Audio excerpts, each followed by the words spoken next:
Good evening, everyone, and thank you for joining us for this special event. My name is Rosemary Hall, and for the past year, I've been working with the archive of award-winning Scottish writer Ian Rankin. Ian Rankin was born in the Kingdom of Fife and studied English literature at the University of Edinburgh. He won his first prize for writing, second place in a poetry competition, at the age of 17. His first novel, The Flood, was published in 1986, while his first Rebus novel, Noughts and Crosses, was published in 1987. The Rebus series is now translated into over 22 languages, and the books are bestsellers on several continents. As well as his Rebus novels, he's also written standalone novels, numerous short stories, stage and radio plays, nonfiction, and a graphic novel.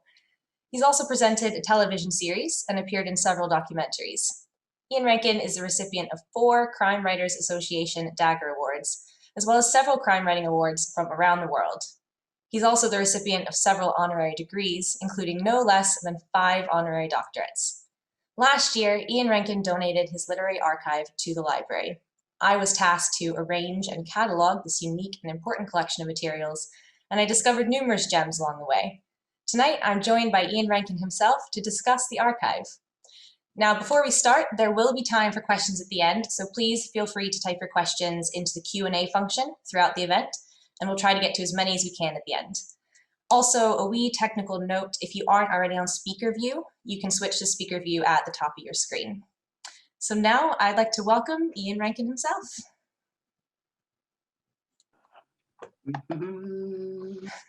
Hello. Hello. Can you see me? I can see you. Good. Here I am. Great. So it's been quite a year on so many levels. How's it been for you? It's been, embarrassingly fine for me, because as a writer, I've got to do the one thing that I love doing, which is writing. Everything else got cancelled. Holidays, trips abroad, festivals, interviews, you name it, cancelled. And so I was stuck in this room in Edinburgh. What am I going to do? I'm going to do what I did when I was a kid and I was bored. I'm going to write. So far this year, I've managed to write 2 full-length novels. One of them, the Rebus book that was published in October. One of them, as has been announced now, finishing a novel that was started by William McIlvanney. I wrote a very short play for the National Theatre of Scotland, which they did online with Brian Cox playing Rebus during lockdown. Yeah, apart from that.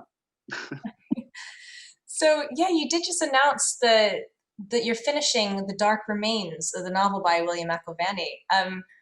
How does it feel to have your literary archive next to those of other Scottish greats such as McIlvanney and Muriel Spark? Yeah, it's a huge honour, obviously. When I was at university in the National Library of Scotland doing my PhD on Muriel Spark, I used to go there every single day and sit in the reading room working through my thesis. I never dreamed that one day I would be published and my own works would be sitting there in the National Library of Scotland next to the Muriel Spark archive. At that time, as a young man, I revered people like William McIlvanney and Alistair Gray, and both of their holdings are also in the National Library of Scotland. I've seen some of the material for myself. It's a huge honour. And also you did me such a big favour because, I was in the process of downsizing. We were moving from a big house to a small apartment and I didn't have room for the stuff.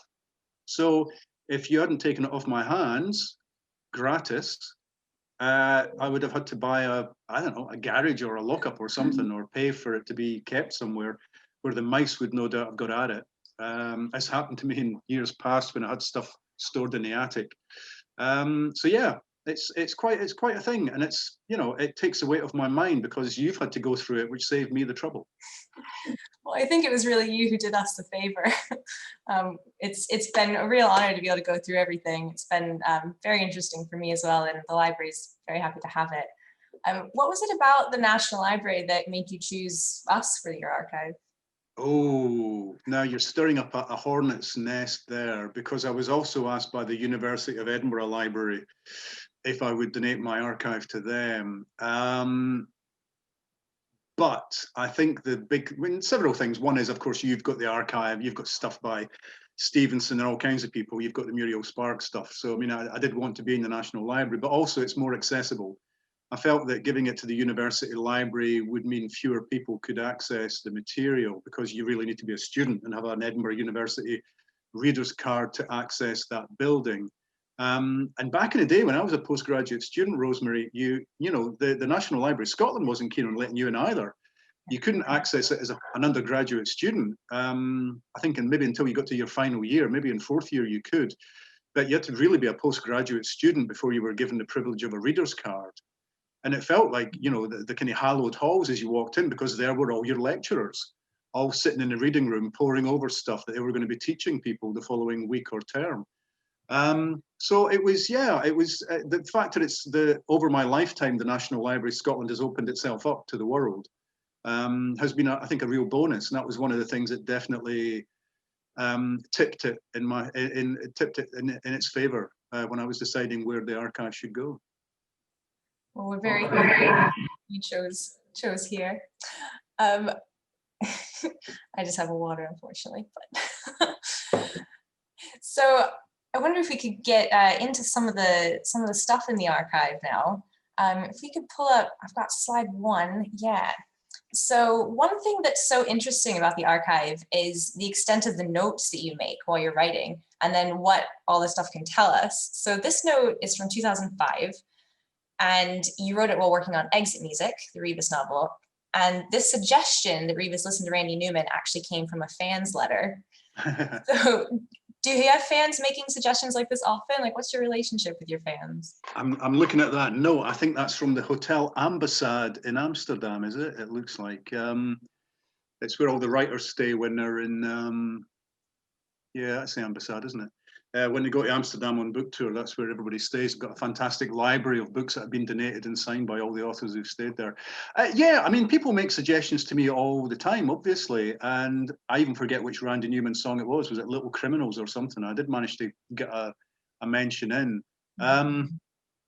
And Rebus listens to music a lot, and people who read the books know that. So they often do say to me things like, oh, why doesn't he listen to Nazareth? Because they're a great Scottish rock band of the 70s. Or would he listen to X, Y, or Z? And I'll go, no, he really wouldn't. I've got to try and think myself into his shoes or his headspace a lot of the time, because things I would listen to, he might not.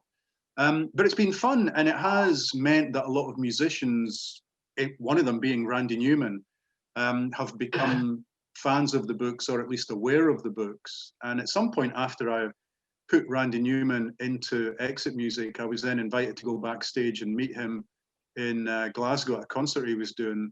And that was a thrill for me. It was also a thrill for my young son and his pal who had taken along, because they were huge fans of Toy Story. So Randy Newman means different things to different generations. He's the Toy Story guy, but he's also the guy that wrote really sharp and witty, visceral lyrics for most of his professional life.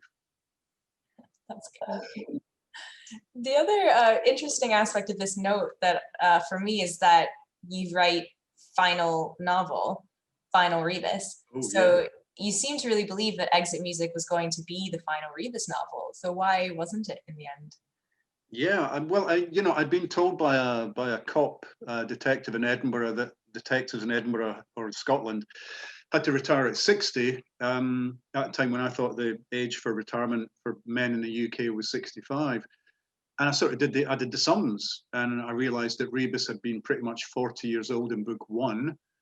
20 years had now passed, so therefore he must be 60. And so Exit Music would be the final book. I didn't plan to write about him in retirement. I didn't think that would be realistic. I didn't see how I can involve a pensioner or someone who's a civilian in police cases, realistically. So yeah, I broke the news to my publishers that Exit Music would be the final book in the sequence. And nobody, everybody now says, oh yeah, you obviously planned to bring him back. I really didn't. There's never been a plan. There was never a plan for 17 novels. There was never a plan for him to retire until I was told that he should retire by a cop. And there was never a plan to bring him back until I got after 5 years of not writing about Rebus, I got an idea for a story that needed a retired cop as the main character, and that was standing in another man's grave. And I thought, well, I can invent a new character, but I've already got one. And it seemed to me that investigating cold cases would be what Rebus would want to do anyway, because he wouldn't go gently into that good night. He wouldn't just want to get a job in a bar or as a taxi driver or move overseas and see out his final days in Ibiza or something. He would want to remain as close to the job of policing as possible. So that seemed to me a realistic way to bring him back, and so it proved. You did write a few different things between what you thought was going to be the final Rebus and Standing in Another Man's Grave. I think that's something that maybe some people here don't realize, is that your portfolio is much, much bigger than just novels, just the Rebus novels even. And that we have about 100 short stories in the archive. Wow. And the radio and stage plays, your graphic novel, and then the libretto to the opera Gesualdo. Yeah, Gesualdo, yeah. Gesualdo, yes. If we could bring up slide 7, I've got a picture of the first draft of that. Oh, really? Yeah. So Grief. just the first page might not be big enough to read any of the notes. Yeah. I mean, so, this wasn't my I don't know, did I give you my very first attempt? I can't remember if you'll have it or not. I would think you will, which was this was a project that was started by Scottish Opera, and 5 15-minute operas, where a writer who'd never written a libretto before would be paired with a composer who'd never composed an opera before. And I was paired with Craig Armstrong, Glasgow-based musician who mostly does film soundtracks. And we worked together, and the first thing I gave him was set in a police station. I gave him the libretto, I think, to a full 15-minute opera set in a police station with a detective interviewing a suspect. And he took one look at it and said, "No, for God's sake, stretch yourself a bit. You know, it doesn't have to be cops. You can do anything you want." And he said to me, "Look up the life of this guy, Gesualdo, this Italian composer." I mean, I looked up his life. It was extraordinary. This guy was a murderer. He was eventually murdered himself, but he felt bad about the murders he'd committed. Basically, his wife's lover, and also his wife, and also their son. And so he expiated that by writing lots of lovely music in praise of God, and he would sort of scourge himself or get his servant to do it. And I just thought, wow, this is quite operatic, actually. So we tried to shoehorn that into 15 minutes. It didn't. I'm not sure it worked. And what we ended up doing was just the opening scene and the final scene of what would have been a much bigger opera. And when it was put on stage, people were pretty bemused because nobody had worked out that it was just the opening and the closing of a much bigger piece. And so they were a bit confused as to why it suddenly jumped from one thing to another thing. And then everybody else in the project, all the other 5 operas, were all complete pieces of work. Ours was the only one that had that kind of gap in the middle. So we never completed it, and we both went back to our day jobs very happily. Did you enjoy writing it? Sorry, I don't know if that's me. Enjoyed the process. I mean, Craig's a great guy anyway. I mean, I was a huge fan of his film score work, and I had lots of his albums. And so just getting a chance to go over to Glasgow and sit in his studio with his Oscars or whatever he's got all these big awards, film awards there, and sit and just chat to him about music. And we went to see operas, and we walked and we talked and we did this and we did that, and remained friends afterwards. And it was fun. And he was right, you know, stretching yourself. I mean, that's why so much of the stuff you've got in the archive, although a lot of it's failure insofar as it's never been turned into anything or published, or, you know, film scripts, TV scripts that never came to anything. All of it was just me trying to stretch myself a little bit as a writer, whether it was a graphic novel, a comic book, whether it was song lyrics for bands, whether it was writing nonfiction. I've got to say, by the way, you say you've got 100 short stories. I mean, quite a few of them unpublished. And just recently, a magazine said to me, "Ian, have you got any unpublished short stories? We're desperate for something." I said, yeah, I'll have a look. I went, "Oh, hang on, they're all at the National Library of Scotland." And what's more, they were all written on one of my earlier computers, so I don't even have the computer to boot up and find the stories. So I need to come back in sometime, Rosemary, and actually get copies of my own short stories. You're welcome at any time.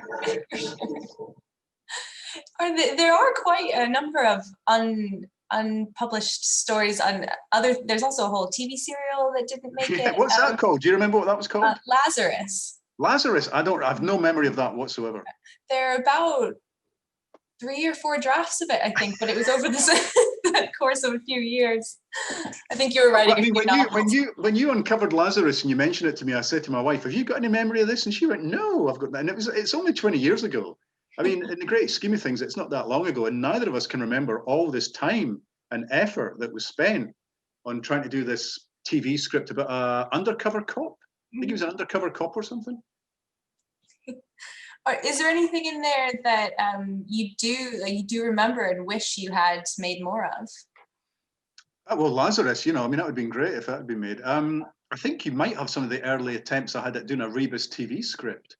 Yes. I mean, I was given the task way back in the midst of the time when the BBC wanted to make Rebus, so well before it was ever on television. They contacted me with a view to me writing the scripts. And I'd never written for television before, and I gave it a go, and they were terrible. I mean, they were rubbish, and the BBC said so.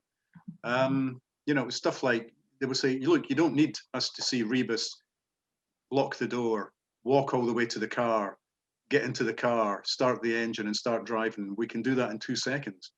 I went, "Oh, really?" All right. There's a thing called editing, Ian, a thing called editing.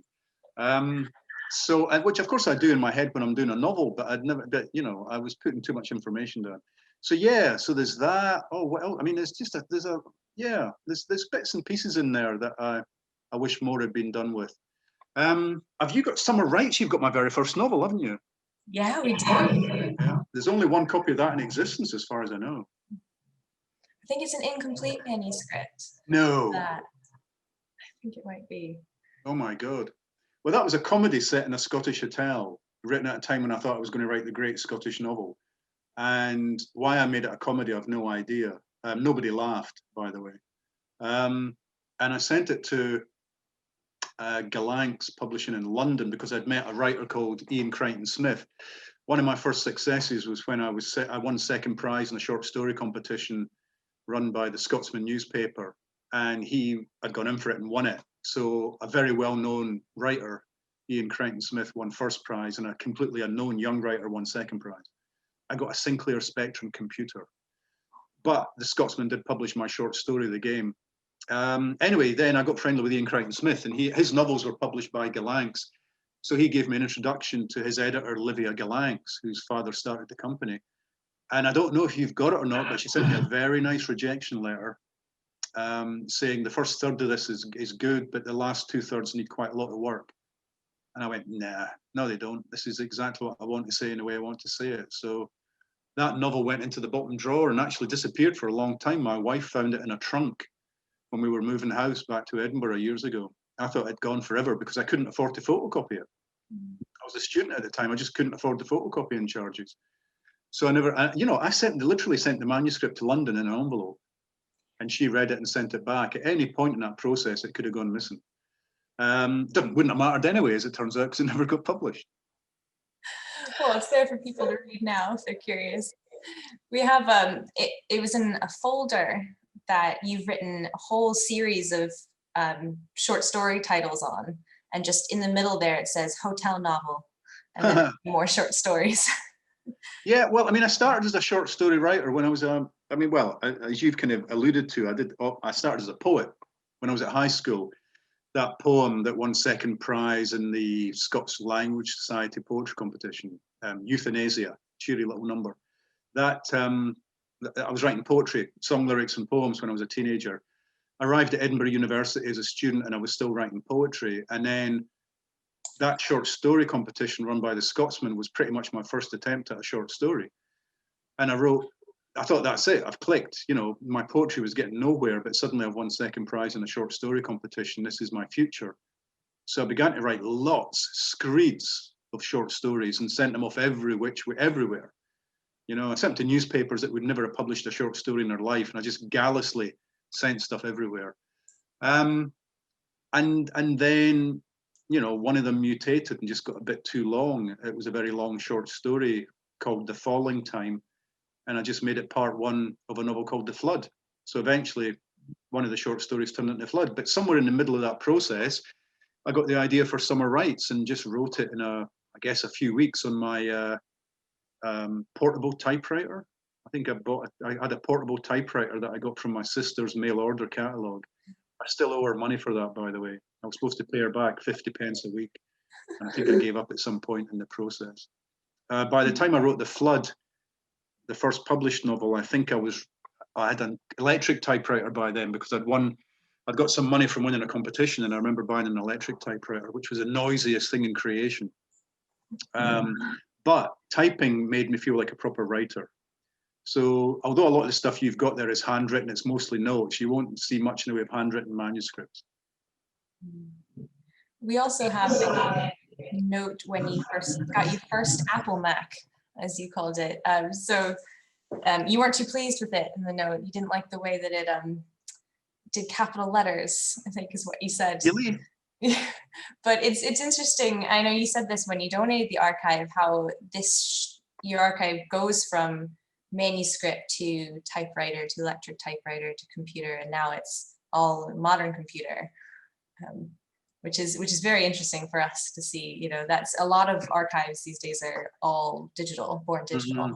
So this is really spanning. It shows that's range of technology changing.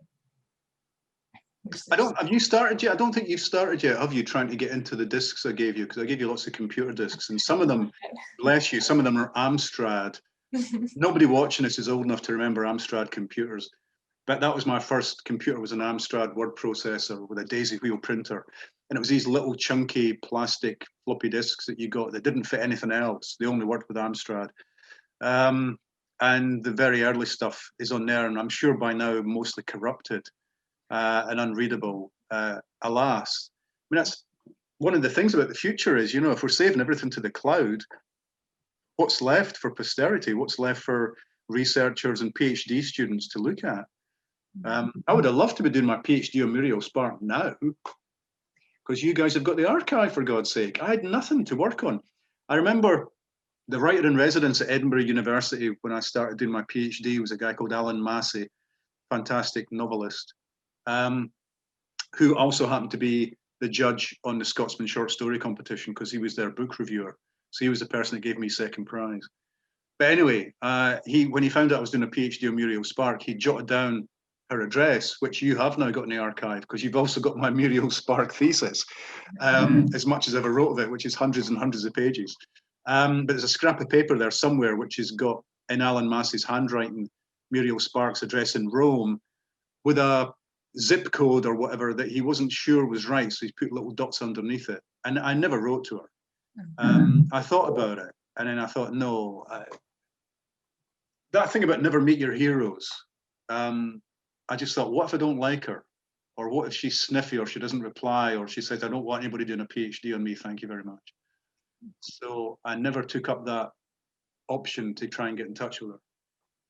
We do have some memory of a time when you did meet her. Oh. No? Or did the sound go? When did I meet her? Oh, when she was at Edinburgh at the book festival. Mm-hmm. We have some photographs. You got some, because I've got one of those. I've got at least one picture of me meeting her at the book festival. That was a fantastic event. I mean, you can see behind me there's a poster when the National Library of Scotland had a Muriel Spark exhibition a year or two back, and I was privileged to, you know, officially open it, and the National Library gave me that lovely poster as a memento. Yeah, I mean, she came to the book festival probably the year before she died, maybe 2 years before she died. She wasn't in the best of health, but I queued up to get into the event, and I sat there, and she was wonderful. And afterwards there was a little party to celebrate her life, and I'd managed to inveigle an invitation to that. So I turned up basically fanboy, 2 big shopping bags full of first editions that I'd collected over the years. And I got to sit with her, and she was very tired. And so I just plucked out Miss Jean Brodie and got to sign Miss Jean Brodie for me. But there was a press photographer there, Murdo MacLeod, and Murdo got a couple of really nice pics of me just with this big cheesy grin on my face, meeting one of my all-time heroes. Okay. I wonder if we could go back into the archive a bit. It's slide 2 that I've got a picture. Speaking of those manuscript notes, those handwritten notes, and this takes us back to when you were doing that Muriel Spark PhD and writing your first few novels, and while you were doing the PhD. And in this note, you say, I would still opt for critical appreciation, literary appreciation over financial success. When I'm dead, I want my work to be studied in Scottish institutions. I don't want £1 million now and oblivion later. Do you still feel like this? Has your attitude changed towards your work over time? Or? God. Tell you what, my writing was better then than it is now. I can actually read that. I mean, yeah, what is that? That's almost like a diary entry. That's me writing for my own satisfaction, just to try and make sense of what's going on around me and trying to keep goading myself to write better and better books and to keep honing the craft in the hope of writing something great. I mean, I mentioned Edinburgh Review and Ken Crastus. I mean, those were magazines that were important to me in the early days. They published my early work when I was a student. And, you know, I reviewed for them and various other things as well. What I really need to do is appeal to both the general reader and the literary critic. Yeah, this is the thing about crime fiction. I mean, something I, realized early on. In fact, again, to bring Alan Massey back into the conversation, I mean, I went up to him and said, oh, I seem to have written a crime novel by mistake. That was Noughts and Crosses, while trying to write the great Scottish novel with a kind of theme of Jekyll and Hyde. I've written about a cop, and so it's now being put in the crime fiction shelf in the bookshops. And he said, well, you may not get the literary kudos, but you'll get some cash. And I thought, well, I kind of want both. I want both. But I decided a crime novel was how I was going to try and achieve it. I thought there's nothing wrong with a crime novel. The crime novel can do great things. You can talk about any number of huge themes. You can, it's as serious a pursuit as literary fiction. Literary fiction, let's face it, is just another genre, albeit one with a very vociferous fan club. But I very quickly embraced the crime novel. I thought I want to write about contemporary Edinburgh. I want to write about a strong central character. And I'd kind of, at university, I'd kind of got interested in literary theory. And one part of literary theory, is about the novel as a puzzle to be solved by the reader. And crime fiction codifies that, which is why so many great writers were fans of crime. Great literary novelists and theorists are fans of crime fiction. I mean, look at Umberto Eco with The Name of the Rose, one of the great crime novels, but written because he was a literary theorist. Borges was a great fan of the whodunit, and lots of other people. I mean, great philosophers and thinkers have all enjoyed crime fiction. And, I thought, well, and in fact, again, McIlvanney comes back into it. I thought it's okay for Willie McIlvanney, who is a literary novelist. He'd been up for the Whitbread Prize, now the Costa and various other things, an essayist, a poet, you name it, but had also written crime fiction. I thought, it's okay for Willie, it's okay for me.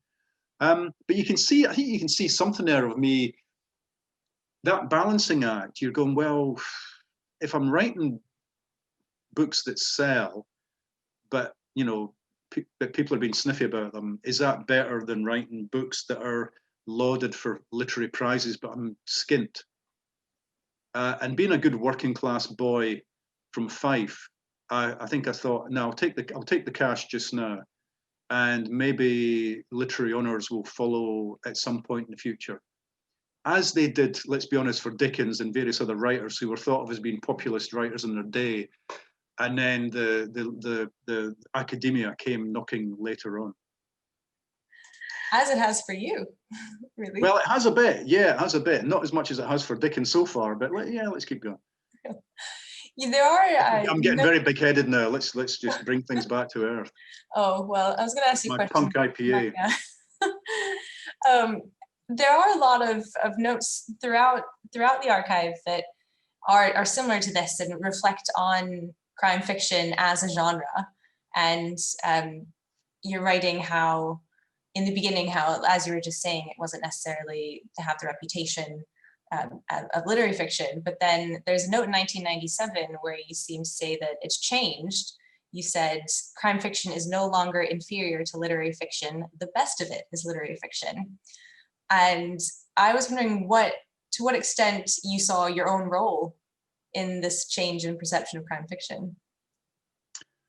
No, you're asking me to be big-headed again, which I'm going to try not to do. But I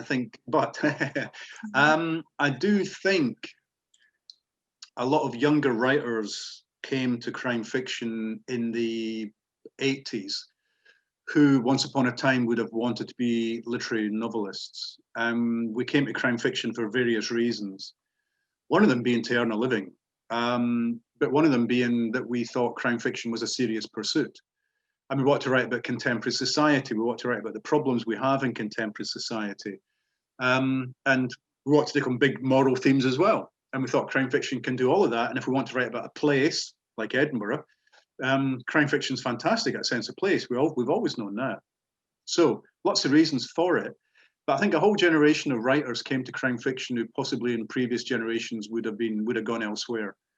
So I think that's part of the reasoning, probably. And I'd got to know a lot of crime writers in the late 80s, early 90s, and they were all good people. They're all very collegiate. The Booker Prize doesn't want us, so we set up our own prizes. The literary festivals weren't keen on us, so we set up our own literary festivals. The bestseller lists became very keen on us. Booksellers became very keen on us. Publishers became very keen on us because we sold lots of books. And then we started to get invited to the literary festivals because they could fill a tent in a way that they couldn't for other writers. So yeah, we've got the best of both worlds now, and I feel a bit bad for people who write sci-fi and fantasy or commercial fiction, women's fiction, historical fiction, because they're the ones now who are struggling to be heard or wanting a place at the table. And there are lots of writers there who are also writing very good books, but not getting noticed. And so we've been through that. And in fact, just a few weeks ago, a crime writer I've known pretty much since she started in the game, and I mean the writing game, by the way, Denise Mina has been shortlisted for the Costa, which used to be the Whitbread Prize. And I looked online, I think she's the first crime writer, or it's the first crime novel to have been shortlisted for the Costa.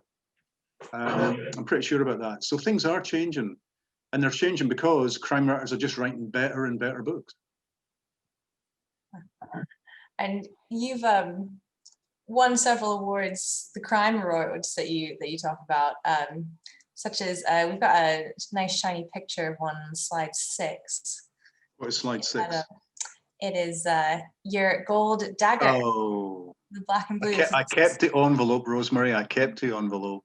How did it feel when your name was read? Well, look at that envelope. It's actually just a piece of gold paper that someone's actually folded up and then taped. Yeah, it was amazing when he handed it over. In fact, it was so amazing that I didn't realize that they'd given me the silver dagger by mistake. Now, that's something that nobody knows. It was almost a year before I was presented with the actual gold dagger. They'd got the wrong dagger, the wrong box with the wrong dagger, and they gave me the silver dagger, which with my name on it saying gold dagger and everything on the box. But when you opened it up, the thing inside was actually, how would I know? And they owned up about 8 months later, this Crime Writers Association, and said, look, by mistake, we gave you a silver, not a gold. So here's your gold dagger. Can we have the silver dagger back, please?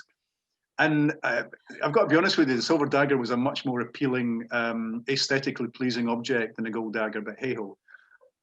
It was incredible. I mean, it was a kind of tough time in our life. We'd moved to France with a couple of kids. I wasn't making much money. Rebus books weren't selling very well. We had come back to the UK for the winter for a few weeks. We couldn't afford a hotel or anything, so we were just bumming around, staying with friends for a few nights here and there. Black and Blue was being published. It was published in the January of that year. And I remember we were staying with a guy who'd sold us our house in France. He lived in Yorkshire. And he got the Times newspaper, and it said in the Times, the best crime novel of next year has already been published. We'll tell you what it is tomorrow. And I thought, I wonder what that is. And I bought tomorrow's Times and opened it up, and it was Marcel Berlins, their literary critic, saying Black and Blue is the best crime novel of next year. And that was an amazing start to the year. And come November of that year, I went to the Dagger Awards in London, and duly it was read out that I'd won the prize, and it changed everything. It changed everything because my publishers thought, oh, hang on a minute, Ian knows what he's doing. So they put some marketing money and some publicity money into the next book, and they worked hard at the look of the books, making them look less like crime novels and more like novels. And it just gave me a little bit of clout. And although Black and Blue never made it into the UK top 10 or any other top 10, I think the next book or the book after it did. And so it was a real calling card. And and it was sponsored by the Macallan. So I got a lovely bottle of Macallan whiskey and a check. And I forget how much the check was for, but there's a funny photograph somewhere of me pocketing the check with a big cheery grin on my face.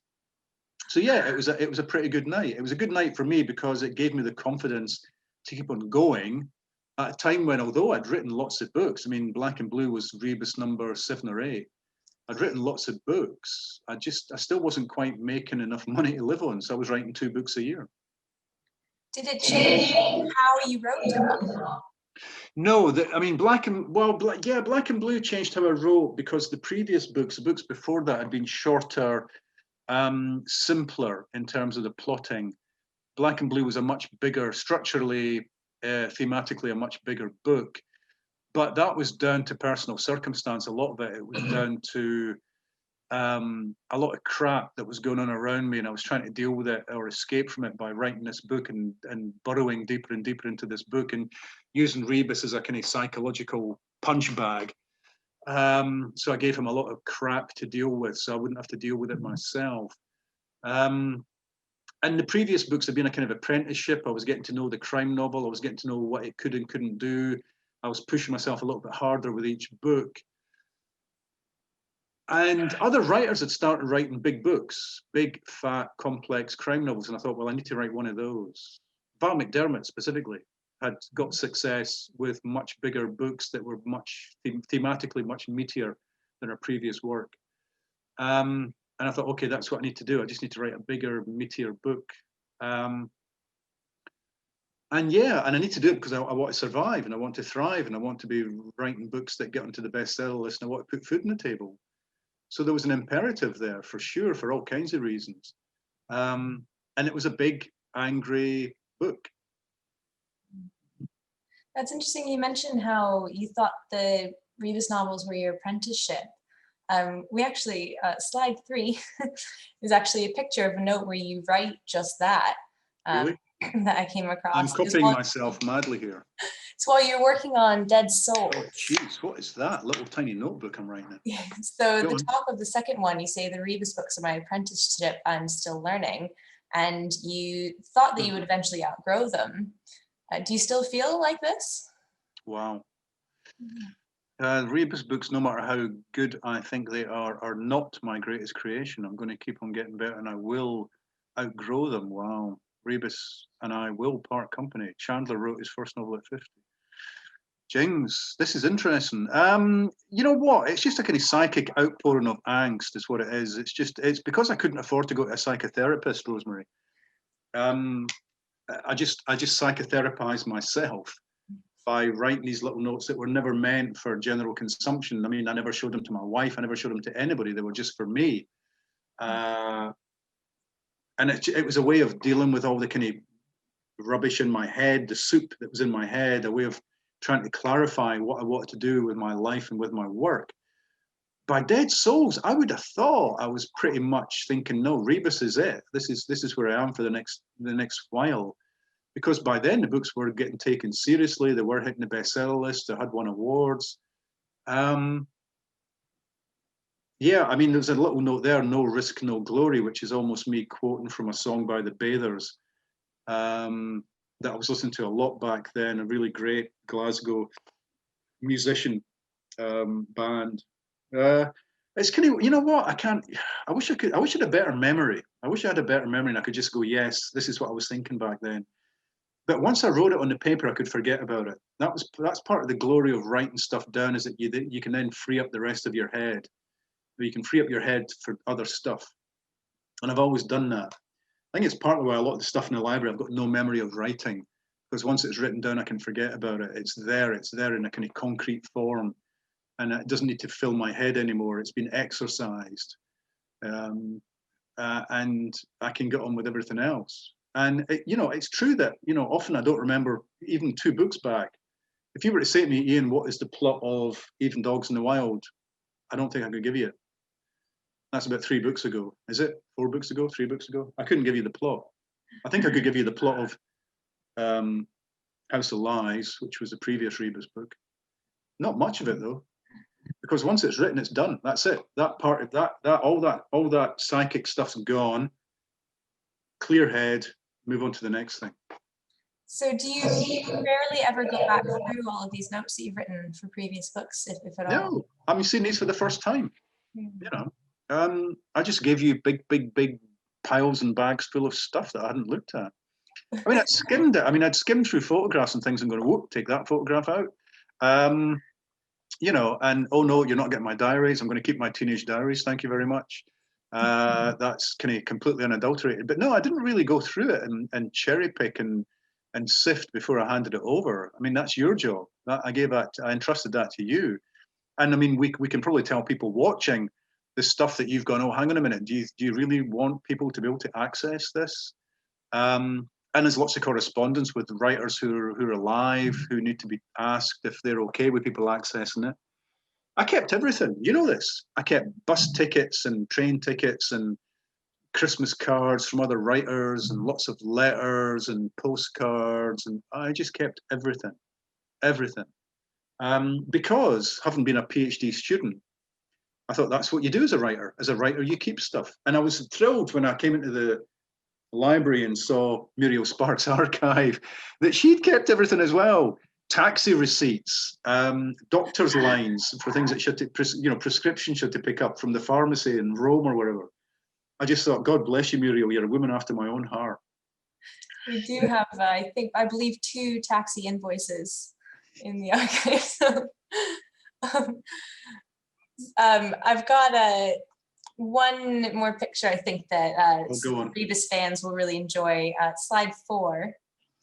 And any fan of the series will recognize this as a doodle of the game Noughts and Crosses, or tic-tac-toe as I knew it. So, which uses both a plot device and the title of your first Rebus novel.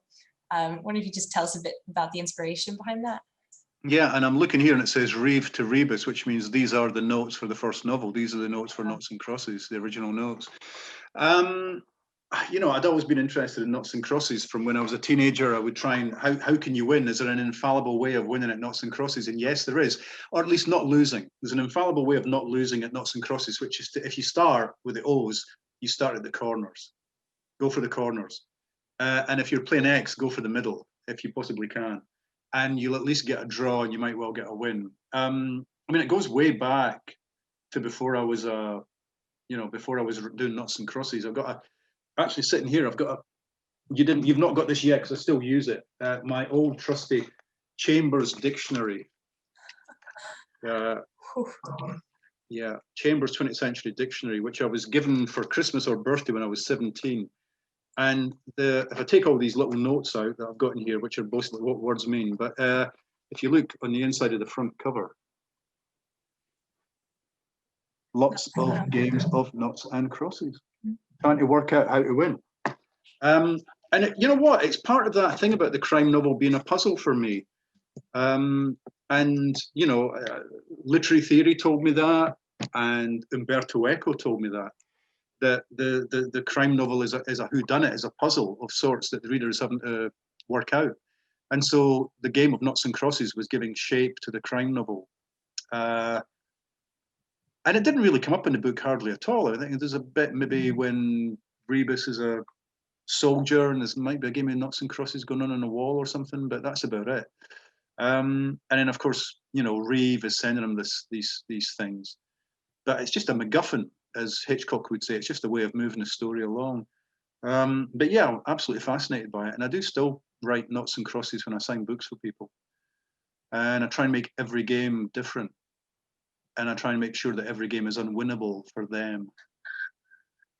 I'm feeling none of them would deface your signature by trying to play you on it. But... Yeah. Well, thank you so much. I think we've just come about to the end of our time. If we have time for one rapid fire question, I just wanted to ask, as we come up to Christmas time, what is on Rebus's hi-fi right now? That's a really good question. Probably Low, a band called Low have a Christmas album. You might be listening to that. He might be listening to a bit of Slade. I mean, that's almost his period, but not quite. I mean, who knows? Being a bit of a grumpus, he's probably not very Christmassy at all. And in fact, he'd still be in lockdown, wouldn't he? Because he's got health issues. So he's probably not very much looking forward to Christmas. So I suspect he'll be playing the same stuff he always plays: the Stones, Van Morrison, Rory Gallagher. And he just won't be thinking about Christmas at all. He certainly won't be sending Christmas cards. Or if he is, he's not sent me one. Well, thank you again. This was really great to talk about your archive, and it's been a really, really great experience. Thank you so much for donating it to the library. Well, can I quickly ask you a question, Rosemary? What was the most surprising thing you found? Was there one thing that you just went, wow? One thing. I did really love the Randy Newman note because we also have the letter from the fan that suggests, it's about a 2-page really long letter that suggests you do this, and then you have that note, and then we have the drafts where you did put it in, and I just seeing that process was really fun. Cool. There's also there's a great book in there that you wrote around 90, a book of notes from like 91, 92. That has some of the Rebus TV scripts you were trying to write out in it. You've written Ian's book on the front and said something like, "This is top secret Ian's thoughts, so no peeking." And now I've handed it all over to the public. Now everyone's going to be peeking at it. So yeah, yeah. So we probably have a lot of questions from everyone here. We'll now be joined by my colleagues Kenny and Joe, who will help us with the Q&A portion. So. Both of you, first of all, can I just say thank you so much for such an entertaining Thursday evening. It's been absolutely wonderful to just dip our toes. Thursday? Yeah. Days are all the same to me, Kenny. The days are all exactly the same. Well, I'm still trying to keep on track with some days through the week. It helps me get through them. But we do have a number of questions from the floor that we will try and get out. I'm hoping that I will be joined by my colleague Joe. Joe, are you there? I am here. Good. That's the right thing. Technical issues, none. Joe, you will have the first question. I do indeed, and thank you from me as well for such an interesting talk to you both. So we've got loads of questions actually, and some really interesting ones. The first question is from Paula, and she is asking, will there be a Rebus book set during the pandemic? I hope not. I think in the little thing I did for the National Theatre of Scotland, I think I've said what I want to say about Rebus during the pandemic. I mean, it's very tempting for crime writers. It's such an amazing backdrop. An empty Edinburgh is an incredible backdrop to a story, but I think the crime novel's at its best after the dust has settled on great matters, on history, on historical stuff happening. So if great novels do come out of the COVID virus, I think there'll be a few years coming, and I've certainly got no plans to write any more about Rebus in lockdown. Thank you. Thanks, Ian. The next question comes from Paul. Paul says, do you feel relieved by this decluttering of your archive? Yeah, I mean, decluttering is a double-edged sword though, because we moved out of a big house in Edinburgh to a wee flat, and half my books had to go. They went to charity shops. Half my LPs and CDs had to go. They also went to charity shops. A lot of stuff had to go. And I mean, the NLS, the stuff that went to the National Library of Scotland was a very small part of it. It was 20 odd boxes. And it wasn't a huge amount of stuff really. I had no space for it. But yeah, I think it's cathartic, and it saves your kids having to do it when you pop your clogs. I think it's a good thing for all of us to think about doing at some point in our lives, is just to think, do I really need that anymore? And I'm in a flat now. This is my office. It's a 1-bedroom flat.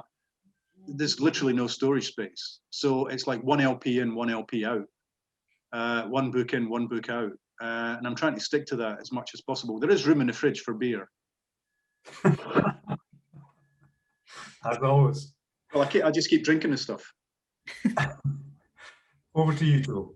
Yeah, thanks very much. So our next question is from Margaret, and she's asking, how many drafts do you tend to write of your novels, and is Rebus coming north again?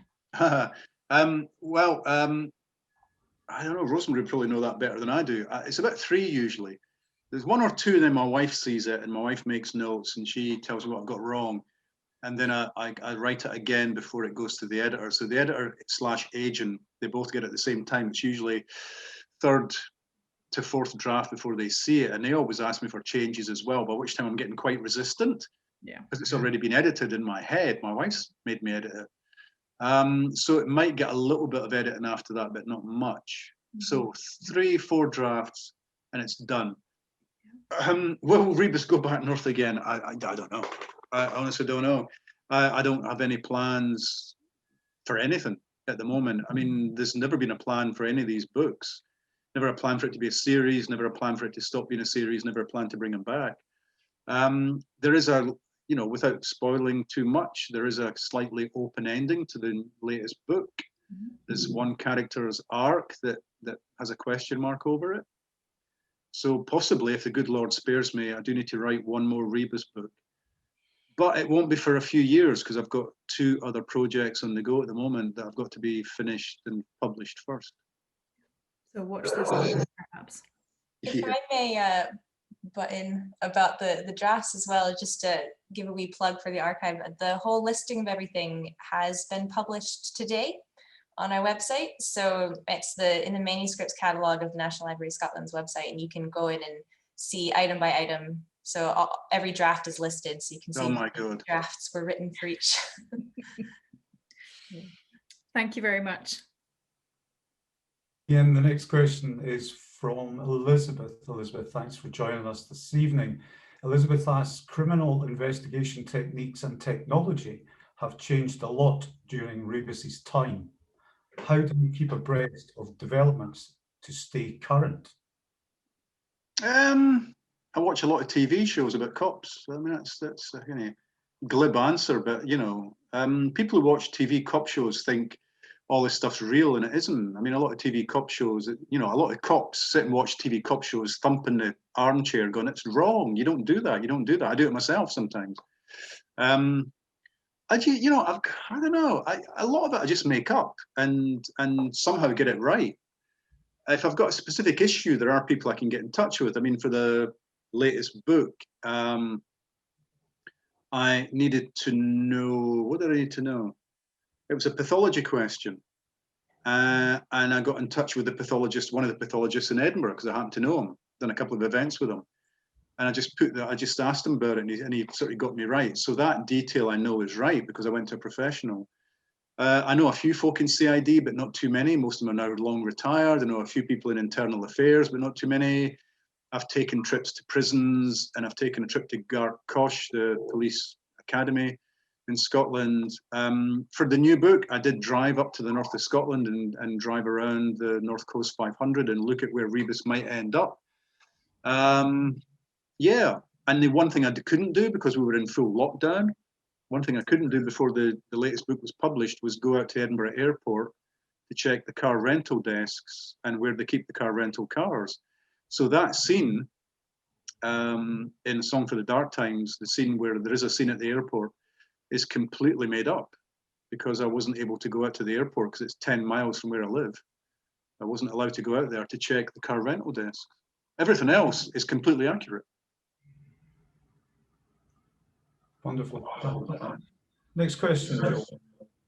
Yeah, so next question comes from Lisa, and she's asked, apart from this donation of your work to the National Library of Scotland, what are your general personal experiences of libraries and your views of them? A librarian writes. I'm guessing that, who knows? No, well, I mean, I love libraries. I'm actually into the National Library this Saturday to do some research. Although trying to book an online slot, dear God, I'm an analog guy. I'm more like Rebus with each passing year. I mean, can you imagine Rebus trying to book an online slot to go to the National Library of Scotland? No, you cannot. Yeah. Nor can you imagine his creator trying to do it. No, we use libraries a lot as a family. My wife is still studying. She's a lifelong studier. My son, the older of my 2 sons, is studying, so they're into the Central Library a lot, local library in Morningside, what have you, a lot. I mean, we're lucky now we've moved. We're within walking distance of the National Library and the Central Library, although the Central Library's not been much open of late. Yeah, and I still trust I trust a physical visit to a library more than I would trust going online and looking at you know, some online resource which may have been put together by somebody with a grudge. Yeah. So I don't trust the online. In fact, one time, I'll tell you a quick story. I was interviewing Rick Wakeman, keyboard player in Yes. Fantastic guy. He'd written his autobiography. He was coming to the Edinburgh Book Festival. I was interviewing him. I read his autobiography, went online, looked at his Wikipedia entry, got a few questions, started the interview with him on stage in front of all these people. And the first two things I asked him were wrong. I'd taken stuff from Wikipedia, it turned out not to be true. That taught me a valuable lesson, which is don't trust online. Don't trust what you see online. Mind you, he might have said it was untrue and it might have been true. Anyway, doesn't matter. I love libraries. Good. You can always trust a librarian. And on top of everything else, I mean, the National Library as well has been a great resource and a great repository of everything that's, you know, that's important about Scottish writing. I mean, there's stuff like there's fundraising going on to help young writers, to try and help with you know, all kinds of schemes are going on and people can find out about by going online and looking up NLS. There's a lot happening out there behind the scenes. It's not just about borrowing books or reading books. There's an awful lot more going on. Couldn't have said it better myself, Ian. Thanks very much. You said it to me about 3 hours ago. Kenny. Thanks, Joe. I kind of have to ask this question because I know the person who's typed it in. It's from my cousin Lynn, so I'm just going to say hi, Lynn. I can do that at these events. It's great. Anyway, she says, I'm currently rereading all the Rebus novels I read in the 90s, and I'm finding some of the language used regarding women quite shocking now victims. Patience Aitken, Nell Stapleton, suspects. I didn't when I read them first time around. She says, though, I'm still a huge fan despite this. Do you feel your writing has naturally adapted to the changes in attitudes, language around women over the years? Yeah, hopefully, I think, yes, I think my attitudes have definitely changed. But also, I was writing about a guy, Rebus, who was a cop at a certain specific point in history, where the police service in Scotland as elsewhere was very macho, very masculine. Women were seen as chattel. Women PCs were seen as chattel. There were all kinds of things have come out in the wash in recent years about the way that women in the police force were abused or were treated. And Rebus, I'm afraid, belongs to that generation of it was a mostly masculine world. It was a testosterone-driven world, and he was part of it. And so, if I'm writing about it, I'm writing about it, you know, as he sees it or as he experiences it. I can't write about it as a liberal, right-on person because then people are going, hang on a minute, that's not the way it was. It wasn't lovely, liberal, touchy-feely back then. It really was pretty ugly. I mean, watch a film like Get Carter. Watch early seasons of The Sweeney. You'll get a sense of what how the media were treating crime and people who investigated crime. And yeah, I think things have changed. I think things have changed drastically. And bringing in Siobhan Clarke, I think, was in retrospect was a really good move. Because she made me think about what was it like to be a woman in the police. How do you climb the greasy pole? Is it easier now than it used to be? Do you have to get blokey and laddish in order to fit in with this world, or can you change the world around you? And she made me think of all that in a way that I hadn't before, because the women characters, it's a cliche about crime fiction. The women characters are usually just on a slab at the start of the story. I mean, it's much more true in film and TV. I've just started rewatching Spiral, that great French TV show about cops in Paris. And season 1 opens with a dead woman on a slab. And you go, yeah, that's how it was. And we didn't really think about the victims. And I think one of the big changes in crime fiction generally in the last 20, 30 years has been that we're focused more on the victims. They're not just a motivating force for the story. They're not just a piece of the machinery anymore. We're actually giving them some substance, which is what they deserve and what they need. And I've read two great books this year. One fiction, one non-fiction. One is looking at the victims of Jack the Ripper, and Jack the Ripper doesn't get a mention hardly at all. It's about the women themselves and their lives, which was an extraordinary act of reconstruction. And then I read a novel called These Women, which is about a serial killer, a novel about a serial killer working in, I think, Los Angeles in the present day. But it's not about the killer. It's about the women, not just the victims, but the women affected by it in different ways. And those are extraordinary books that wouldn't have been written 30 years ago when I started in this game. So things have changed and changed for the better. Lovely, lovely. Thanks. We've got time for a couple more questions. So Joe, for the penultimate one, over to you. Yeah, thank you. So this question is from Taz, and she said, your notes are fascinating. How much of your plots are pre-planned and how much do they change during drafting? Do you discover new parts of Rebus's world as you write or travel around? Yeah, again, Rosemary probably knows that better than I do now. I don't do a lot of pre-planning. I don't think I do a lot of pre-planning. I might do more than I say I do. I usually have a vague idea where the book will end up, but it might not end up there. I've got a good idea where the book will start, but the middle, the kind of middle 250, 300 pages, I don't really know much at all until I start writing the book. Which is why the early drafts are important, because the early drafts, the first draft, I'll say things like, oh my God, I'll be 60, 70 pages in, oh my God, hang on a minute, he's the guy that was there that night. This character I've just introduced, he plays a major role. I've just invented him, and suddenly he plays a major role, or so-and-so, I don't need them anymore. I thought I needed them as a major character, but I don't need them. They can disappear quietly from the stage. All of that is the first draft. The first draft is almost like the notes. I don't do an awful lot of plotting and planning before I start the book. And when I do, sometimes it doesn't work out. Now, Rosemary, tell me, you might not remember this. Do you have the notes for a novel I never wrote called Sabbath Child? Yes, we do. Got a bit of a draft for it as well. Okay, Sabbath Child was a novel that I pitched to my agent. He got very excited about a kid, a boy who commits murder, or does he, the day before his birthday that would make him criminally liable. Now, if he's done it, it's quite a coincidence he does it the day before he's going to be criminally liable. Has his mum maybe helped him along the way, or persuaded him to kill his dad, whatever. I planned that book in such detail that I didn't need to write it. I knew what was going to happen every page of that book. Didn't need to write the story. So it helps me not to know what's going to happen in a story. That makes me write the book. If I know what's going to happen, I don't need to write the book. So you're finding out with us almost what's going to happen. I am the detective. I am the detective. Yeah. I know as little as a detective at the start of the story. They arrive at the scene. I arrive at the scene. All right, who's died? What's happened? Let's go and talk to the relatives. Let's talk to the family. Let's talk to the people they work beside. What secrets have they got? Can we look at their computer? Can we look at their diaries? You know, what does the toxicology tell us? What does the postmortem tell us? And all of that, the first 56 pages of the book, are me going, what the hell is going on here? What the hell is going on? And hopefully by the end of 50 or 60 pages, I've got a vague idea of where to go next.